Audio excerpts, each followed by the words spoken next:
গোপাল একজন গরিব কৃষক।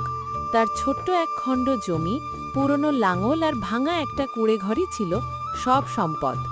বহু বছর ধরে সে খেটে খেটে ধান চাষ করত, কিন্তু দুর্ভাগ্য যেন তার পিছু ছাড়ত না।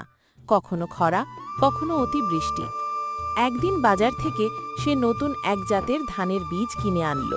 পাড়ার লোকজন বলল, এইসব নতুন বীজে কিছু হবে না গোপাল, পুরনো পথেই চলো। কিন্তু গোপাল হার মানল না। সে ভোরে উঠে জমিতে কাজ করত, ধানের চারা যত্ন করে লাগাত, আর নিজের মনেই বলতো, মাটিমা, যদি মন থেকে চাষ করি সে ফল দিতেই হবে। ফসল কাটার সময় যখন আশেপাশের মাঠ শূন্য, গোপালের ক্ষেতে তখন সোনার ঢেউ।